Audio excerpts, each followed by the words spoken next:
I think you'd be amazing at that.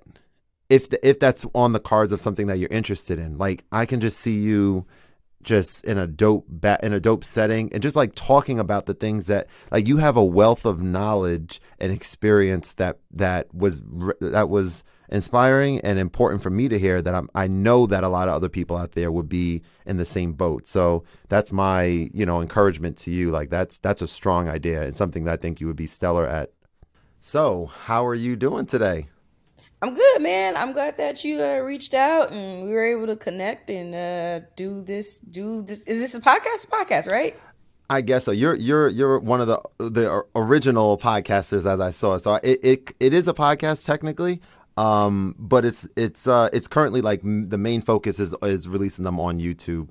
So that's kind of where I'm like focused. I understand YouTube now has not too long ago. I didn't research it too much more, but like a podcasting designated page kind of thing. Yeah, YouTube is looking to get into the podcasting space. So I'm not sure Yeah. what their strategy is in terms of like building out a separate vertical, like how Apple Right. Music has a whole podcasting and how Amazon has a podcasting. I'm not sure, but they're definitely trying to figure it out because people already house their podcasts on YouTube. So I guess they're trying to make it, Right. its own, kind of platform within of a platform, which is really smart. They should have been doing that. But yeah. Yeah, I agree. I agree. Well, I'm excited to chat with you today, and one of my favorite questions to ask, and we're going to start right off with this, is I'm interested in knowing what young Demira was like. What were you like as a little kid Oh, that's so growing up? funny. Young Demira is the same as 30 some odd year old Demira. I have not changed much. Depending on who you Mm-hmm. ask, I've always been a very kind of like strong head child. As a child, like people Mm-hmm. don't think that's good. They try to, whoop it out of you and call you rebellious. And it's like, why can't you just do what everybody else do? So that's always been like my Mm-hmm. thing. Like I've always been like an outlier, in a sense of like I've always just wanted to walk to the rhythm of my own drum, which now has served me well. Mm-hmm. But as a kid, like I've always just done what I wanted to do. Like I didn't care to be a part of the pack, because like for what? Like I didn't necessarily fit in, but I also wasn't one of those people who didn't fit in. Like I can fit into any space, Sure. but at the core of it, I was just like, what you guys doing isn't all that cool. I'm gonna be on my own wave. So yeah, so little Demira has always been like this. As my mom would like to say, I've always had what is it, a strong-willed personality. One of the stories that she always likes Ah, to tell yes. is that I think I was probably like 5 years old and she like was trying some discipline things with me and somebody was like, you should try timeout. And so she puts me in the chair and it was like a Whittaker, like a wicker wood, like a, how you have can pick that wicker type woven Yeah, yeah, chair. yeah. Yes, I'm So anyway, familiar. Yeah, me yeah. being the person that I am, I sat there and picked the chair apart and I'm like, well, if there's no chair to sit in for timeout, then there's no timeout.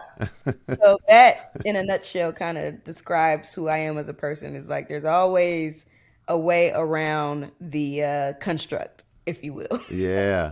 Yeah, I love that. I love that. Like rebellious but in the most affectionate way possible. Like Yeah, here's that's the thing. real. I'm a rebel with the cause, if you will. Like I There believe, and you this is go. so funny, like I believe in rules. I believe in rules. I Mm-hmm. believe, like rules are important for society. But if we're gonna have rules, everyone should play by the same rules. And if we have to have rules, Mm-hmm. I'm gonna be a rule maker. Mm-hmm. Mm-hmm.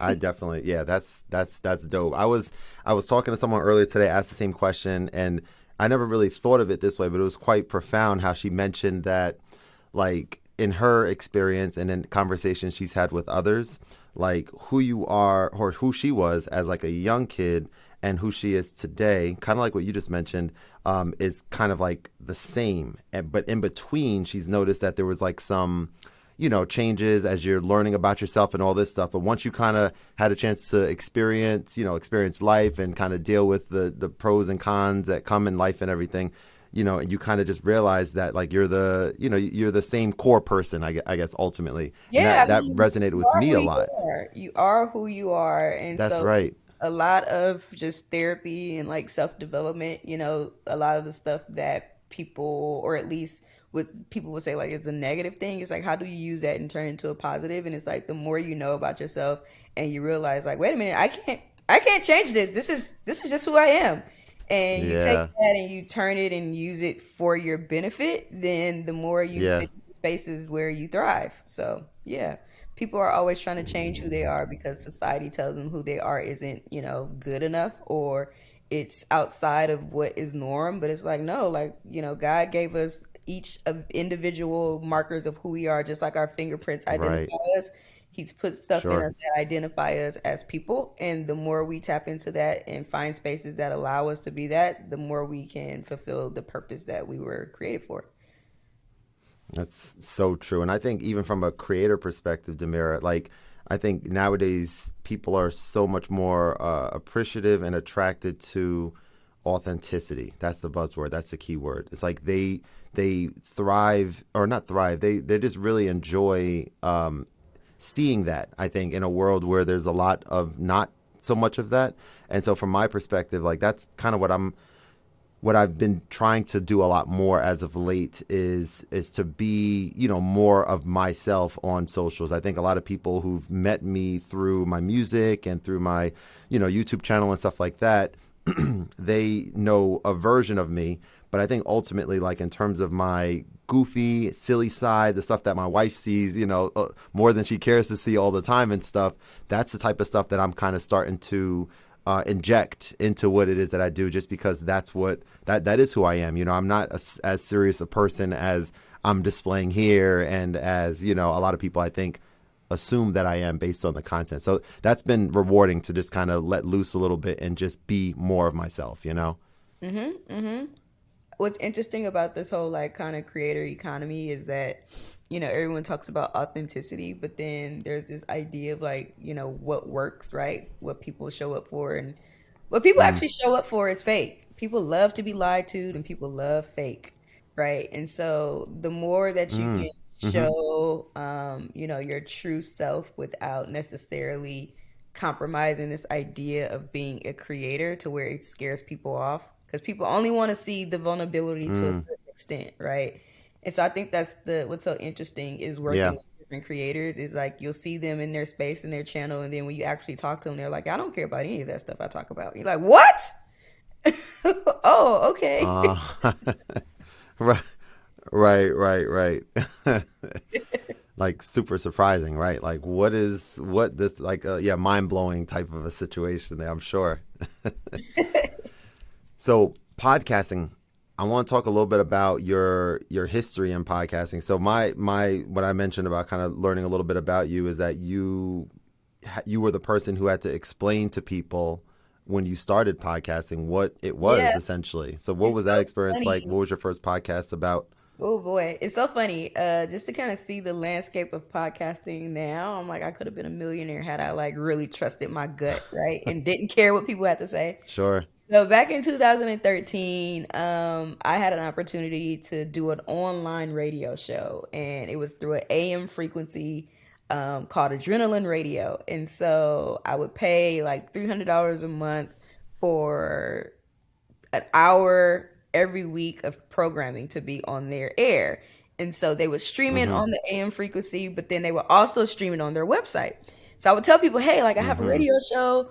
It's online. You can listen to it. You can download it. Like I didn't have it wasn't the language in 2013 to say it was a podcast. So I would tell Sure. people, I have an online radio show. And people be like, there's no such thing as an online radio show. That doesn't make any sense, right?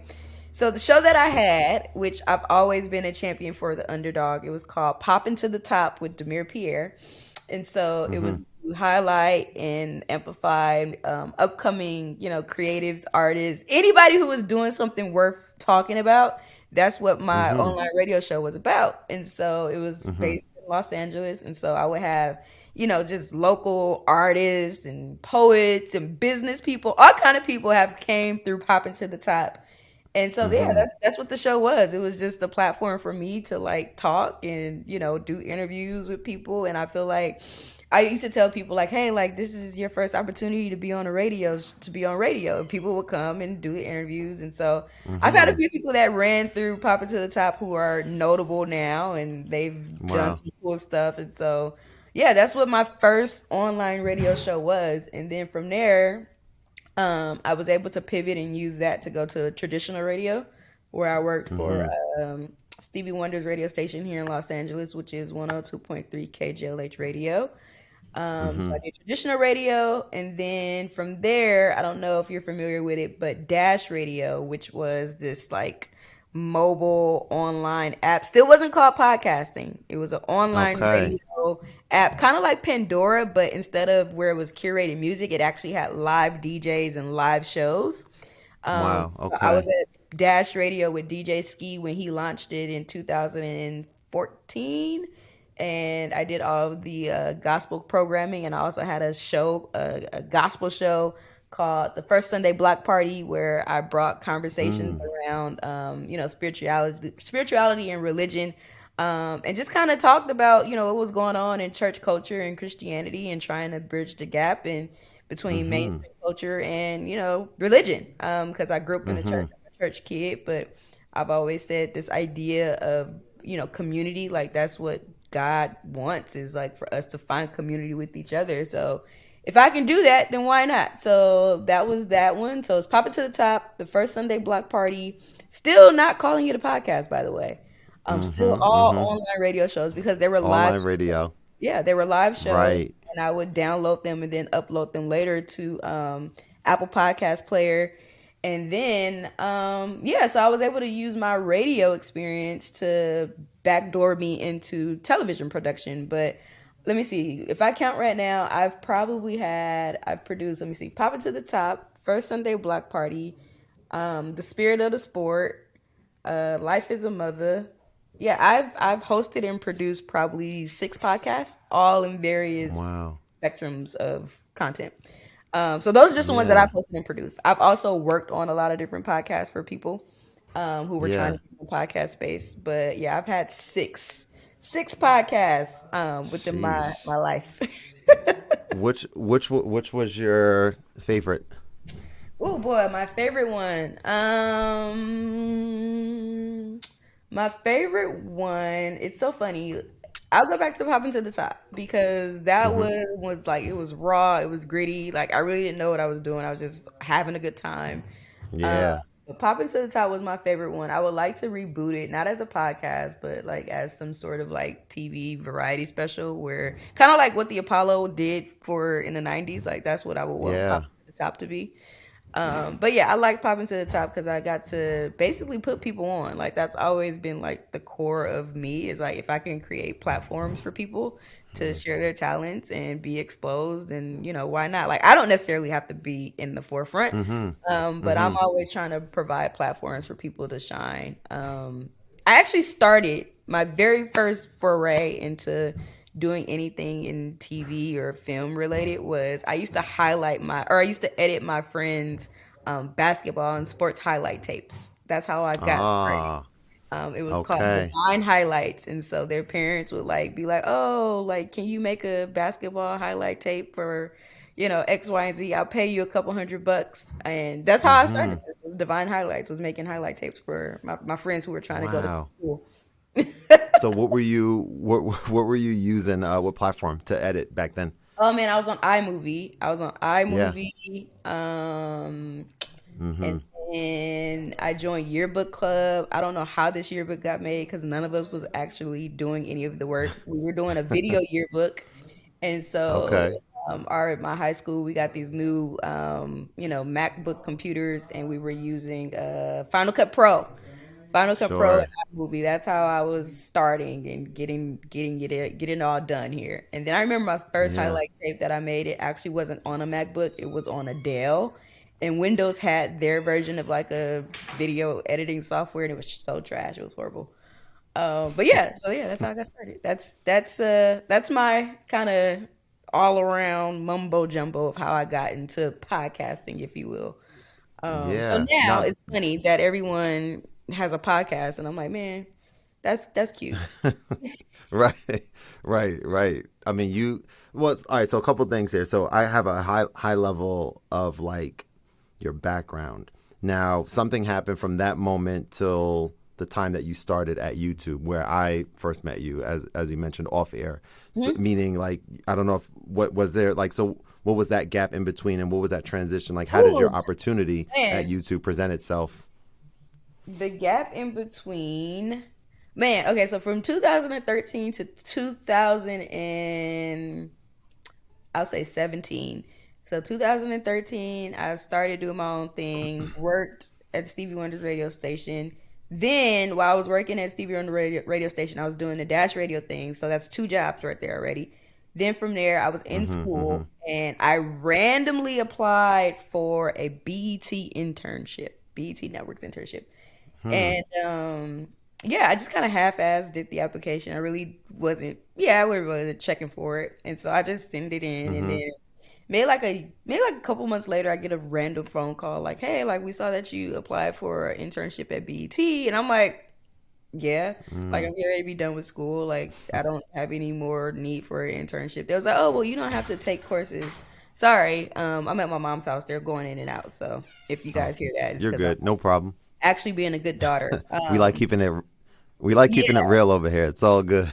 yeah. So anyway, so they called me about the internship and they're like, "Oh, like you don't have to be in school, like it's a paid internship." And so yeah, I started interning at BET in 2015 in the unscripted original programming department. And that's when I realized like, Mm. wait a minute, there's a whole career path toward being in film and TV, and I don't have to be in front of the camera. Like I can actually like have a real job and like go to a nine to Mm-hmm. five and have benefits and stuff like that. I was like, whoa, I never knew. I Mm-hmm. never knew that there Mm-hmm. was a such thing as a network executive. Like I had no idea.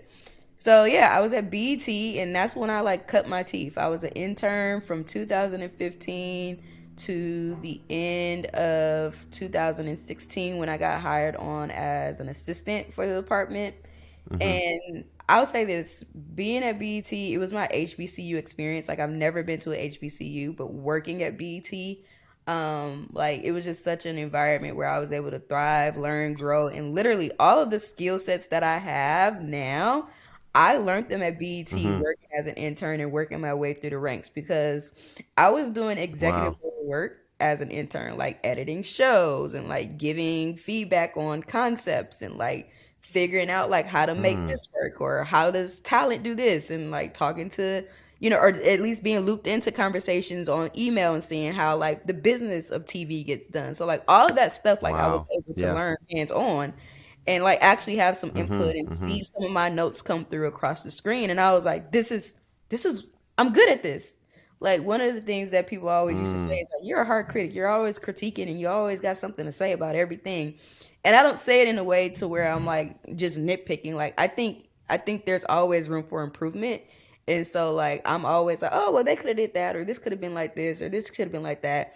And so I didn't realize that Mm-hmm. that's what network executives do. They sit here, they give creative feedbacks, and they scope a Mm. TV show, right?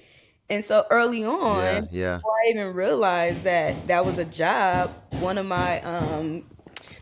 of the things that I realized is that Mm-hmm. I have a way of getting people to do things, right? In the sense of, Mm-hmm. hold on, we got to go outside now. Yeah. No problem. Mm-hmm. Oh, they're really going at it. All right. Um, All Yeah, so good. one of the things that I realized is like I have ideas, right? And then I'm like, well, I may not Mm-hmm. be a writer, I may not be a producer, but I know all the best writers, I know all the best talent. Like, oh, let me get these people together and like try to make something happen. I didn't realize like that's what an executive producer does. A EP on a project Mm. actually corrals people together. So when I was doing all that, working at BET, still doing my podcast stuff, I was like making a name for myself. People didn't realize like what exactly I did, but they did know that Mm-hmm. anytime I was around, stuff got done and stuff was better. So like that was like the Mm. mistake is like, oh shoot, like Demira's on this.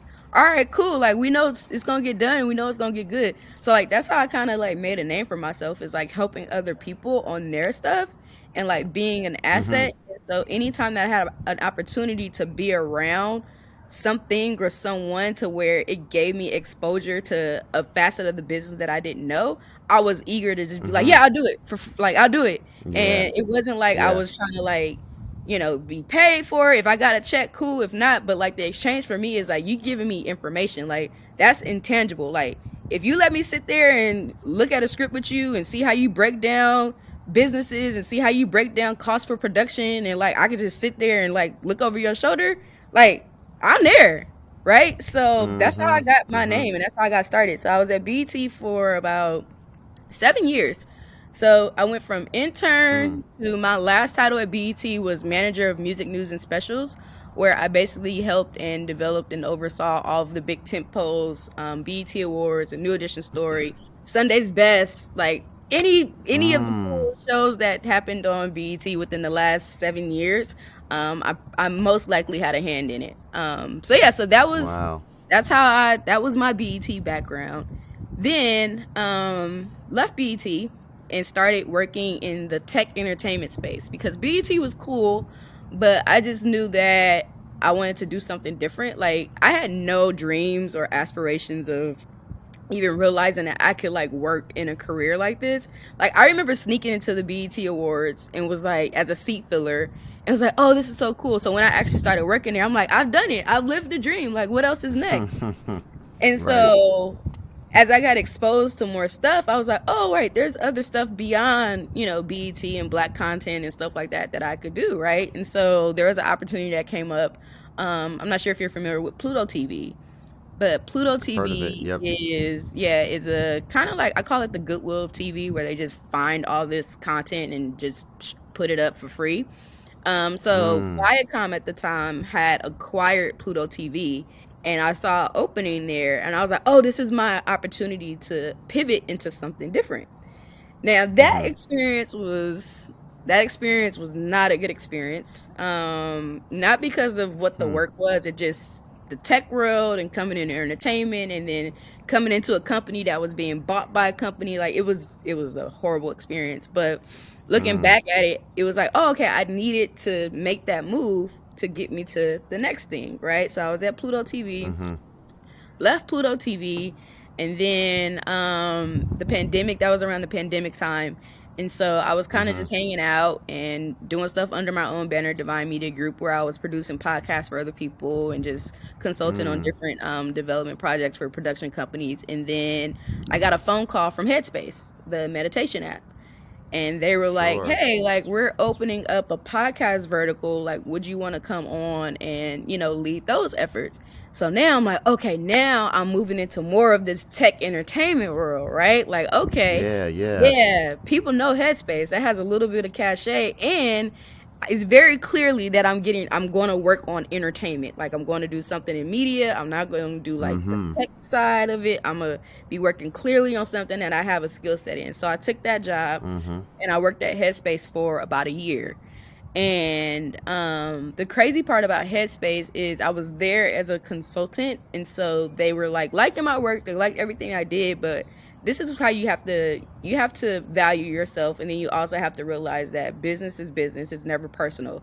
So they loved everything Mm. I did, but they didn't love it enough to value me to bring me on as a staff and give me the benefits Mm-hmm. and give me all of the things. So I was like, Mm-hmm. this ain't this is cool, but this ain't enough. And so that kind of like kicked me in the butt to like find something else. And so I was kind of stuck in a rut professionally, like when you're trying to make the transition from like, entry level, junior level to like that senior kind of mid Mm. management level. It's kind of hard because those opportunities are far and few in between. Like the feedback that I Mm-hmm. kept getting was like, oh, like, well, you're way too experienced to do assistant coordinator work, but you also don't have enough experience to do manager director work. And it's like somebody has to like give me a shot. Like obviously Sure. I could Sure. do the work. I just formally on paper I didn't have the opportunity to. I don't have it formally on paper. Like no one formally gave me a title, but I've been doing the work. And so that's one of the things too Mm-hmm. when we talk about equitable opportunity is like, a lot of creators and especially creators from underrepresented communities, like they'll do the work. Like the work is there, but on paper it just doesn't show up. And so that's what was happening to me. And so I remember one of the tweets I had tweeted was, you know what, forget it. I'm about to just start applying for jobs that I don't qualify for on paper, but I know how to do. And so maybe Mm. 2 weeks later, the job at YouTube came across my LinkedIn, and it was Creative Executive Director of Social and Racial Justice Impact Programming for YouTube Originals. And I'm like, this is right up my alley. I love black people. I Right. know how to make TV. oh, I'm Right. going to Right. apply. But it said I needed 15 years of experience. I'm like, I don't, I was 15 years old 15 years ago. Like, I don't have Right. 15 years of experience, but I've done all of this work. So anyway, I Right. applied for Right. the job. I applied for the job, and Mm-hmm. I'm like, okay, cool, just on a whim, really, because everybody Mm-hmm. knows that getting past the Google bots is a thing. Like they spit you Mm-hmm. out like nothing. So I applied for the Mm-hmm. job, and maybe like 2 weeks later, I get a message in my inbox from a Google saying like, "Hey, we got your application. Are you around for a 10-minute talk?" And I'm just like juiced to be. I'm like, I got past the Google bot. Right. What? Like, Right. what did I do? What was my resume? So now I'm going back looking at my resume, and I'm like telling everybody like, "Yo, like this resume got me past the bot." Right? So I do the Right. interview, the 10-minute, little talk with the recruiter or whatever. He goes, "Oh, I think that you're a great candidate. Like, would you mind if I, pass along your information to, the hiring manager?" I'm like, "All right, fine." So he passes along the information to the hiring manager, and I have a 15-minute chat with them. And they're like, "Okay, cool. Well, it seems like, you seem like a viable candidate, and like we want to get you formally integrated into the process." I get past the Google bot. I do the, formal, interviews with the couple of hiring managers. So I'm just like, all right, well, this is kind of cool. So long story short, I interviewed for this particular job over 4 months, and I had 8 rounds of interviews over 4 months. Wow. Yeah, Crazy. so mind you, I just applied for this on a whim. So every interview, I'm just like showing up as my authentic self because I'm like, whatever, like Yeah. I don't even technically on paper like 15 years, like I'm just going about it, right? Just kind of doing me, Mm-hmm. right? And I'm showing up, Mm-hmm. I'm being myself, and I'm talking, but I'm also prepared, right? Like I'm like, this could be something. I'm gonna show up to the Mm. opportunity and make it worth my while and say at least I put forth a good effort. So what I lacked in Mm-hmm. experience, I brought in preparedness. So one of the Mm. things that they had me do was like an assignment, killed the assignment, and then they didn't ask for this, but what I did was, so I'm just thinking about the slate, and I'm like, if I get this job, like what would I do? So I put together a proposal about like how I would approach this job, and like this is what my strategy is, and this is how I would go about it. Mm. They didn't ask for that. I submitted it, Yeah. and that was the thing that got me the job. It was the one thing that set me apart, that they were like, we've Wow. interviewed countless people, like it wasn't like you were definitely one of the top candidates, but that was the thing that put you over. Like there was people who had a lots of experience, have done this Mm-hmm. before, like was coming from other places. And I Mm-hmm. remember getting the call from the recruiter, and they were like, "Yeah, this is probably the most intense interview process that we've had because it was a very specific role, and they wanted to make Yeah. sure that they were hiring the right person, who had the right personality, who knew exactly what they were doing." Like it was a lot that went into the Mm. role because it was very, very, very specific. So when they finally Wow. called me, and formally offered me the job, one of the things that stuck out to me, because I've been in so many jobs to where it was a good opportunity, but the culture wasn't a good fit. It was a good opportunity, Mm-hmm. but it wasn't any room for me to grow and learn. It was a good opportunity, but they saw my inexperience as a detriment. So one of the things that they said to me was like, all the things that you bring to the table is like your ability to grow within the company, your ability to be creative and think about stuff outside the box that no one has done before. Like, so all the stuff Mm-hmm. that I thought was a detriment, they were like, no, like that's an asset. Bring all of that with you. So yeah, Mm. so that's basically my journey from 2015 to 2022 or 2021 whenever I got Mm-hmm. the job. And so Mm-hmm. yeah, that's my story. Man, it's so moving. So coming from corporate, I used to work in corporate, years ago. I have an engineering background, right? So I worked in Verizon for many Okay, years, and engineering. like the way, yeah, I have to throw that in because I don't think a lot of people who know me know that about me. Um, and so, yeah, hearing you talk about your experience and all of these things, the application process and the fact that job descriptions oftentimes are written in a way to sometimes deter people from even applying if they don't meet the qualifications that they dictated on the application. And you knew that, and you went ahead and applied anyway. And that's it's just, I don't know, it just really very much moved me. And I appreciate you kind of walking through that whole experience. Now, when you get to YouTube and you're working there, if I understood correctly, the type of role that you had there from the presentation that you gave at the YouTube Shorts event. So there were shows, YouTube original shows that you were sort of executive producing there. Yeah, basically. So I had a whole slate of programming that I was responsible for overseeing. So within my tenure at YouTube, I launched and developed probably 15 YouTube originals. Yeah, within a year, which is a lot of output.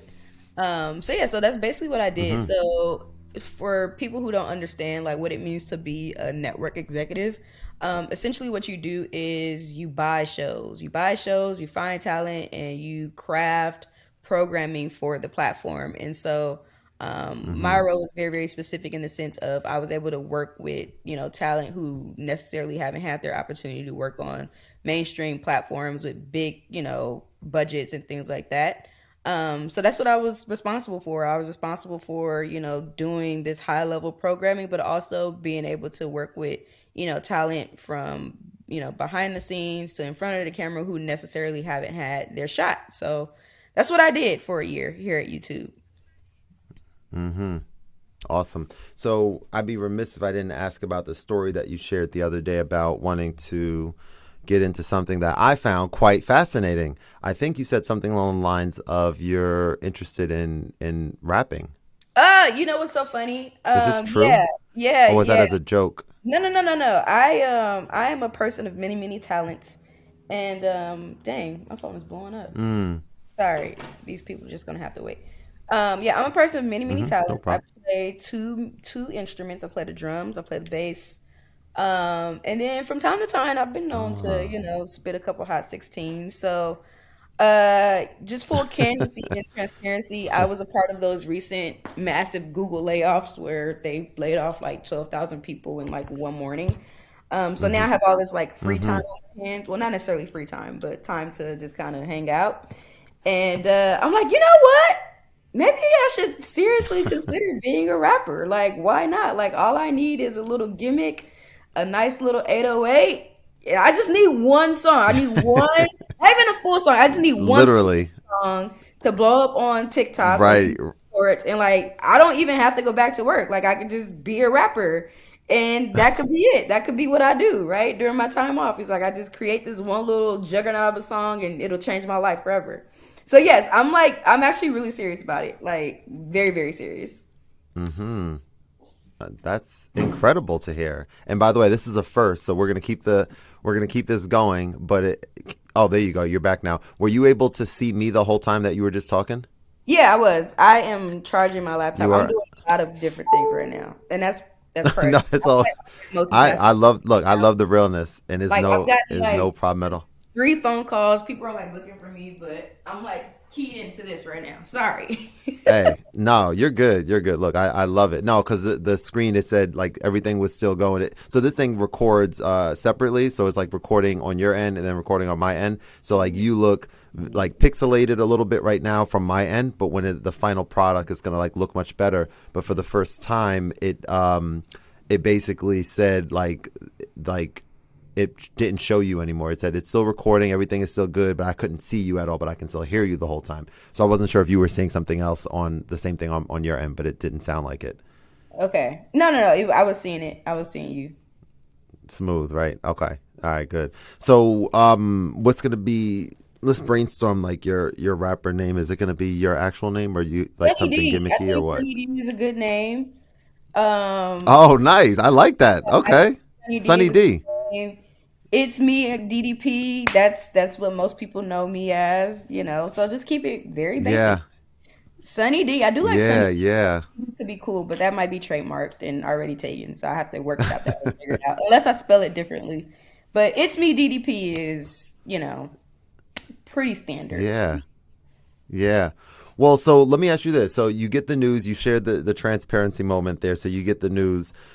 What was your reaction response? Was it absolute? Because I also got laid off from my job at Verizon, actually. So I experienced something very similar. But what was, where, you seem like an extraordinarily confident, and you are an extraordinarily experienced and knowledgeable and well-spoken person with seemingly many connections and potential opportunities that will arise at some point in the future. So were you kind of like shocked and disappointed, or were you like, wow, okay, well, what's next? Like, what was your kind of mindset when you got the news? It's so funny because I was actually on a work trip, on a shoot, doing actual work, and Mm-hmm. yeah, Mm-hmm. I hold on. They did finish. Dang, moms are just always in the way. Anyway, yeah, I was on a shoot on a doing my actual job, and I kind of knew something was going to happen because we didn't necessarily have our budgets unlocked for the upcoming fiscal year, and so my department Mm-hmm. had went through a reorg already. So I had this false sense of security, like, oh, we're good, like we'll be okay.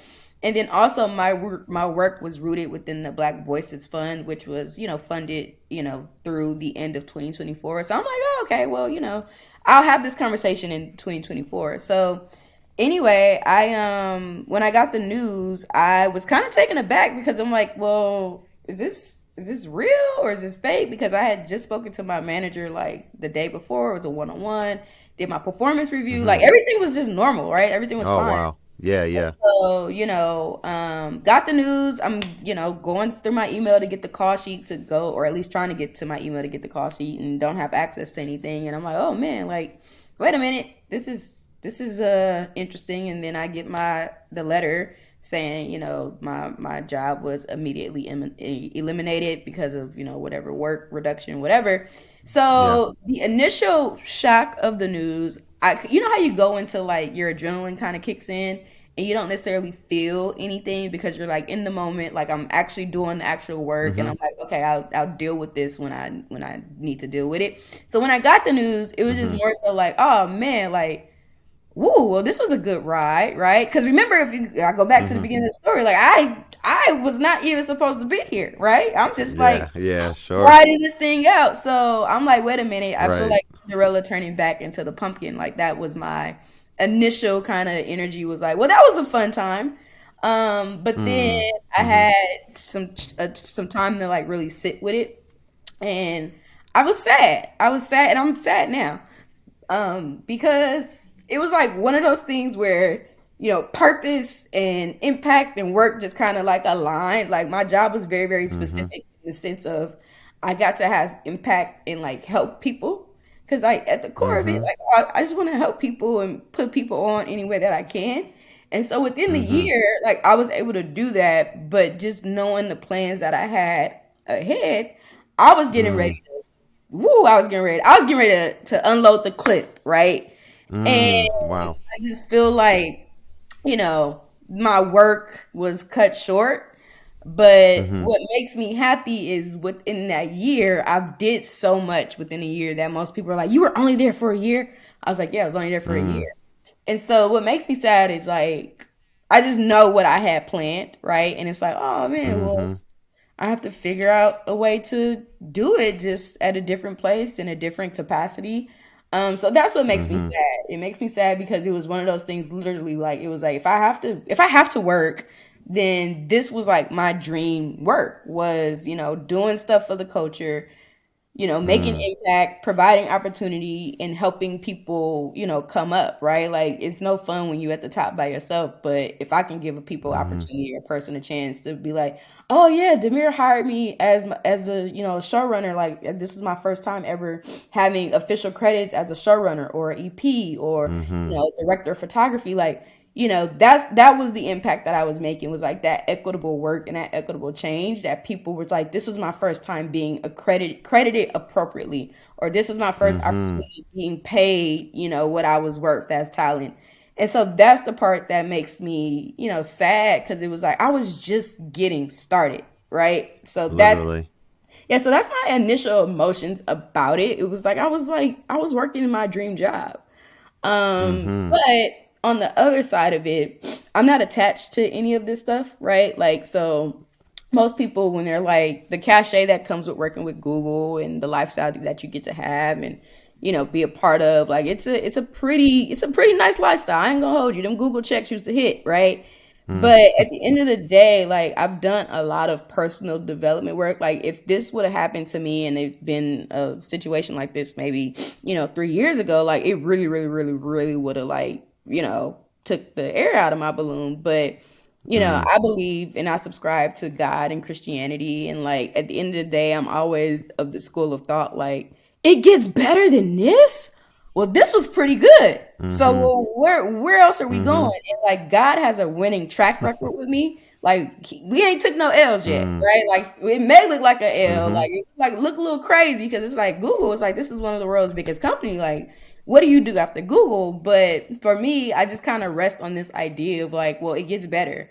And I thought that Mm-hmm. this was pretty dope. I thought working at BET was pretty dope. I thought working for Stevie Wonder was pretty dope, but Mm-hmm. to just, I don't know what happens next. Like, I don't necessarily have a plan in mind. Like, I have strategies and things that I know I want to do. What's going to happen? Don't know. It's funny because I started the new year with this idea or this theme of taking life as it comes, thinking that it would Mm-hmm. be more like happiness and, popping and doing what I do, but not necessarily preparing to be a part of, 12,000 personnel layoff. And so this idea of Mm-hmm. taking life as it comes, like that's where I am. I'm like, well, I just have to take life as it comes, the highs, the lows, the good, the bad, the ugly. And at the end of the Mm-hmm. day, like I rest in this idea of like, God has a winning track record for me. Like we only taking W's. And, Mm-hmm. he's already superseded my dreams for myself. So I'm like at this point, and this is one of the things too, like I'm living in God's dream for me because I've already achieved all the stuff that I thought I could was capable of doing. So at this point, it's like Mm-hmm. whatever God is dreaming up for me to live in, like that's where I am. That's what I'm doing. But yeah, I will say like just kind of sitting in the gravity of what that was, it was like, oh man, well this was actually kind of cool. And Mm-hmm. so it was never like about me personally, although I did have a lot of personal things that I wanted to accomplish that I was on a trajectory toward. I just want to be able to keep helping people, like, because at the core of it, like, that's how I started. Like, Papa to the Top was to help people. Mm-hmm. So any way that Mm-hmm. I can keep doing that, that's what I'm about. So yeah. I love that. All right, so here's what I got for you.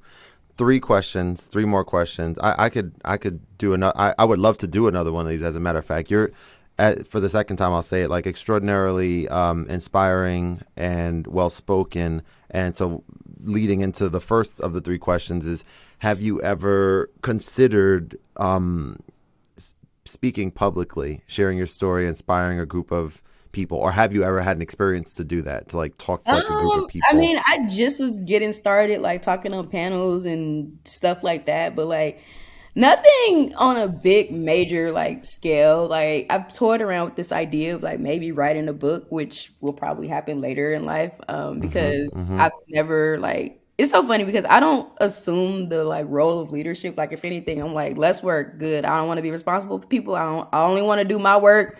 That's Mm-hmm. it. But it's just certain aspects and going back to this, like God made you who you are, regardless of if you know it or not. Like, and so one of the things that I always at least try to tell people is like live in your truth and be who you are. And Mm-hmm. what you're supposed to do will find you. Like it'll find you. I had no plans in working in entertainment at all. You want to tell you what my plan was? This is my Mm-hmm. plan for my life. Yeah. I was go to school, become an athletic trainer because I love sports. Like I'm a sports fan. I coach a girls basketball team. Like I'm a basketball girl. Ah. So Okay. my plan was to go to school, become an athletic trainer, get hired by one of these professional sports teams, become a NBA, NFL wife, and just chill. That was my big plan. Wow. That was Okay. my big plan. I was Yeah. going to do that. And then I started getting into the actual work of like becoming an athletic trainer. I was like, yeah, this ain't gonna work out for me.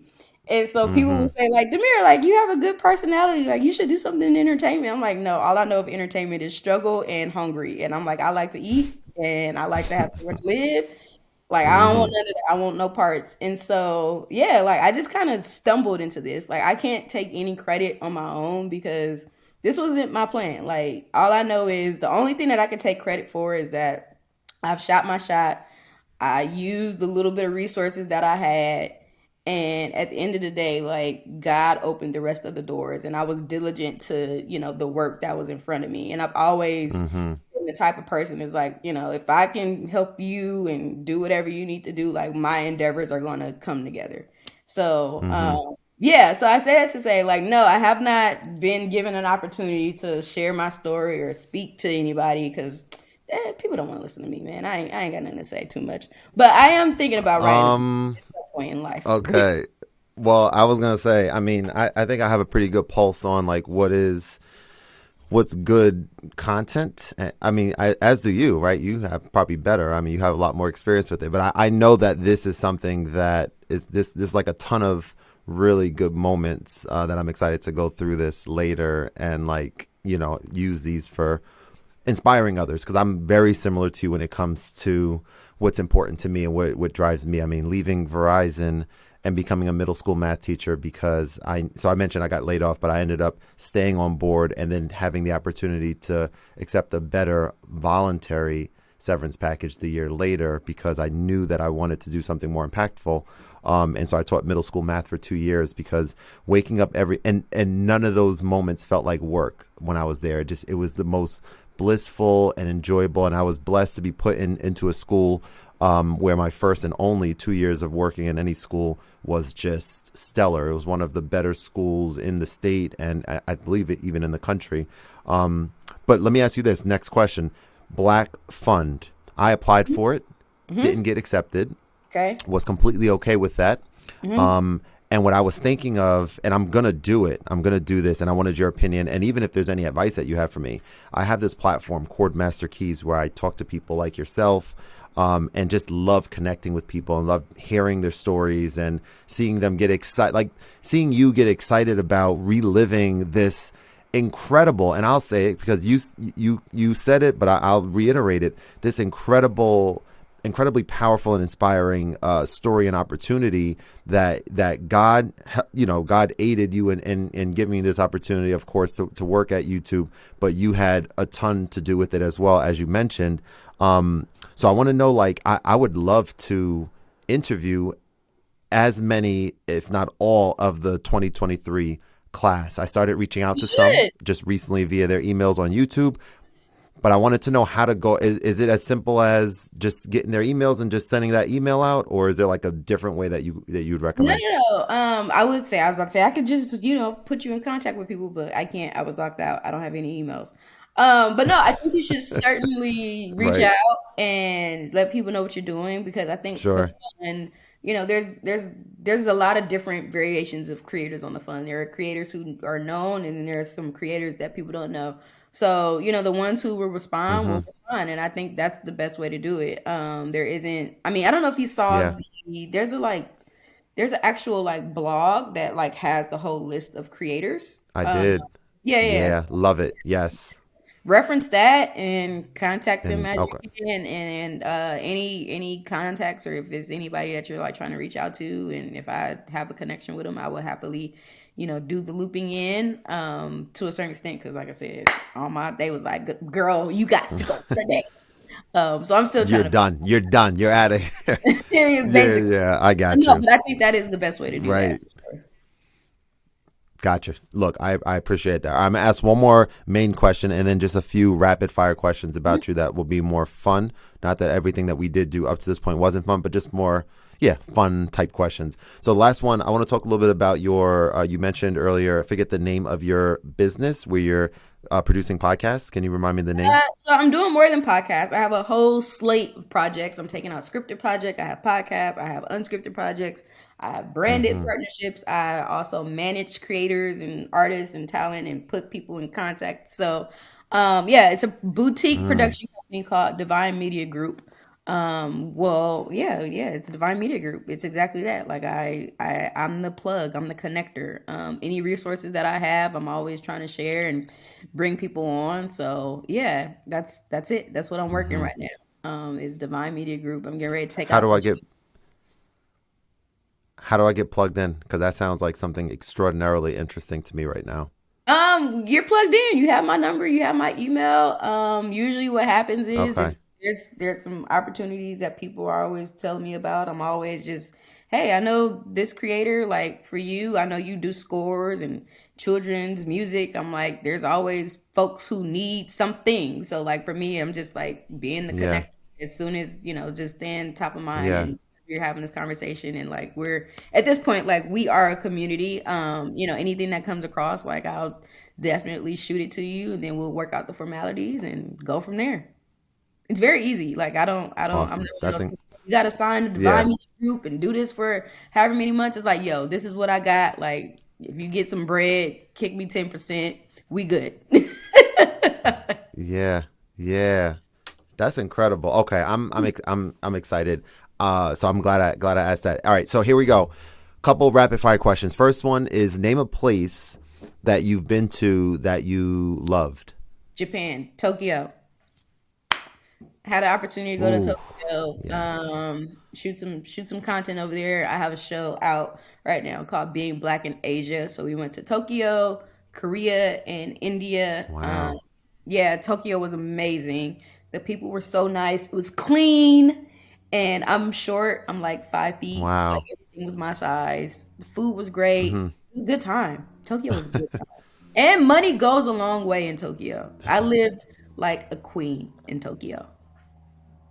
wow. I didn't know that. I wouldn't have assumed that. That's interesting. Yep. Wow. Okay, good to know. Good to know. All right, so we talked a lot about shows. So I guess I'll say it can't be one of yours. And I'd Oh, like for you to name a show. I'm sorry. You have to name a show and a movie that you love. oh man, a show and a movie that I love. So a movie that I love is Django. Love Django. I probably like it for the Oh, wrong yes, reason. classic. It's more of a comedy to me than like a serious movie. Yeah, there Uh, were some funny parts in there, for the whole sure. For movie is sure. funny to Yeah. me. Yeah, I love Django. Yeah. Django, and then a show that I love is I can turn it on at any moment and I'm just gonna tune in like I ain't never seen the episode. Is Living Single. Yep. Ah, yes. You want, Okay. you want Another new show classic. Okay. recommendations? Those are, Yeah. I don't watch a lot of TV because TV is hard for me to watch because No, that's good. Just it's exactly. Yeah. I mean, you have a total different perspective than most viewers it out there. kind of So I could sucks. totally Like see I how would like that. to just Yeah. watch a show and a movie and not like and enjoy it. I'm like, oh, this is oh. Yeah. No, totally. Yeah, I mean, it's for me when I'm watching. My wife likes, she watches like a lot of shows like Netflix and HBO and stuff. And sometimes I'm like jealous because like she has the attention span, as do many people, the attention span to like sit through and like watch 4 episodes or 5 episodes or something in a row, and that's impossible for me. Like I need to be doing something else after, unless if it's like one of these rare cases where it's like something that just ropes me in right away. There's like a few select shows that are just like for me that speak to me in a different way, but most of them is just like boring almost. Like I just don't care. I don't care. Yeah, I have to make myself like my commitment is like any new show that comes out and I'm interested in watching it, I commit to at least watching 3 episodes. And I'm like, if you can't get me after Yeah. 3 episodes, then this ain't it. Right. Someone's like, "Oh my God, Demir, you got to check this show out. It's been out for a few years. There's like 7 seasons. You got to watch the first 2 seasons. The third season's not that good, but the fourth season gets really good." I'm like, no, not I happening. just It's too watched much. It's too Power. much. There's I like just too watched Power many. for the first time over the pandemic, like the Power trilogy, Okay, and I was like, oh, okay, this sure. isn't too bad, but it's bad. It's a bad show to me, Yeah, but I like I it. It's enjoyed. fine. It's basically like a soap opera. Yeah, But I see why people like it. yeah. I get it. Yeah, I enjoyed it a lot more like the first, I guess, half than I did like the second half. I don't even think I actually ended up finishing watching it, but like the first season, I definitely thought was quality TV there for sure. All right, very last question. Someone out there watching who's a new creator or someone looking to become a content creator, I'm thinking of one person in particular, a friend of mine who's doing apparel, and he'll Mm. watch this. He's started on YouTube Shorts and starting to do his thing, and I'm like, he's like a mentee of mine. I'm like so moved by seeing the way he's doing things, and like I'm like, yes, yes, yes, that's dope what you're doing. So like, what advice would you give? It could be any advice. It could be something that you think is obvious or something that you think is like super profound that you just found out, whatever. But what advice would you give to someone kind of starting out at the beginning stages? Being a creator is you have to be in it for the long game. Not everybody's going to get it, right? And not everybody is expected to get it. God gave it to you. And so however he gave it to you, stay true to that. And at some point they'll figure it out. Like I've always said, I've been a trendsetter before the trend was popping. Like I can tell you countless things that are booming now that I was like, yeah, that'd be a good idea to do. And Mm-hmm. I just never did it because I didn't think it was like cool. And I was like, Mm-hmm. I am a trendsetter. I don't follow the trends.